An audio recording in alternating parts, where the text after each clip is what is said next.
Last week, we got talking about the perception of Nigeria as a people and the country through the eyes of the former American ambassador to Nigeria, John Campbell.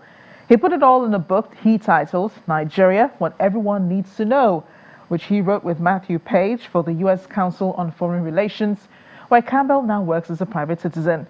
This week, our conversation continues as Mr. Campbell clears up probably one of the most popular controversies about Nigeria's unity, which is still strong as we count the days to the next general elections.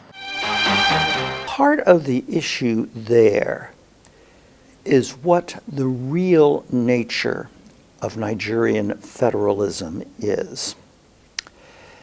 If I recall correctly, and I stand to be corrected, Lagos State is the only state in the Federation in which the costs of government are very largely met by local taxation. The other states are almost entirely, well, it varies, either somewhat, mostly, or almost entirely, dependent on revenue passed through to them by the federal government. Then that in turn is based on oil and gas. And that in turn is subject to the international prices of oil and gas, over which a single country like Nigeria has very little control. You've made several predictions on Nigeria's unity in the past, particularly in 2011, when you reportedly said that Nigeria would not exist beyond 2015. We're in 2018 already, and Nigeria is still one. We're still one united country. Why should people believe you? First of all, I never said that. It has been widely repeated in the Nigerian media that I was predicting the breakup of the Nigerian state. I never did that, first of all, because I never believed it. While I was still ambassador here, a private group called the National Intelligence Council did a, as it were, 30,000-foot look at Africa. And it raised the possibility of Nigeria breaking up. That particular document was not a policy paper of the United States government. And certainly I never subscribed to it.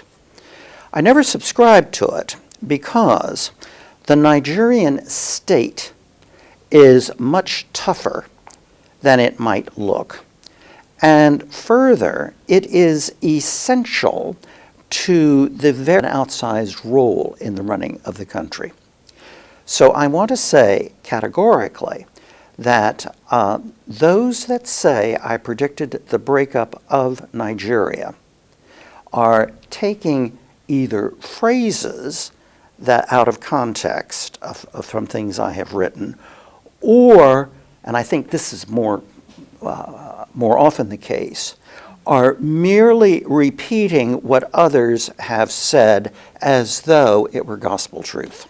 In the last 3 months or so, we've played host to many high-level visitors to Nigeria: the British Prime Minister Theresa May, the French President Emmanuel Macron, the German Chancellor Angela Merkel, and then, the former Secretary of State Rex Tillerson. The President has gone to the White House. He's met with President Donald Trump. There seems to be a rallying, towards Nigeria, rallying around Nigeria. Is this out of genuine interest, do you think, or this is just, them trying to relieve something of a relationship that existed before now? No, I don't think fear of China is particularly important here. I think there's several things. First of all, the relationship between Nigeria and the rest of the world has been important for a very long time. So I'm not sure how much of this is actually new. I wish there were more high-level contact between the American government and Nigeria than there has been. If I recall correctly, Barack Obama I think he never visited Nigeria. He never visited, and he was a president for 8 years. Melania Trump is at present on a visit to Africa. She is not coming to Nigeria, nor is she going to South Africa, the two largest and arguably most important countries in sub-Saharan Africa. Nigeria's influence in America is growing. It is. Thousands of Nigerian professionals in the U.S. We do.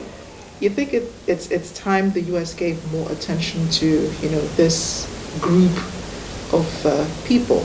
You mean the Nigerian diaspora in the United States? Yes.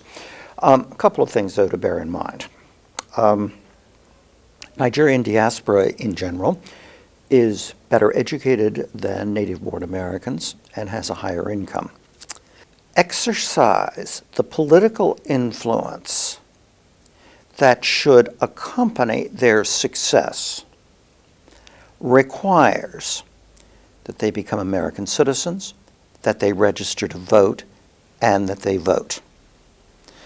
There are certain areas, New York notably, and also around Houston in Texas, where the number of Nigerians now living is large enough that they could be a significant political bloc. Unless or until, however, they vote, their political influence is going to be less than their social and cultural influence.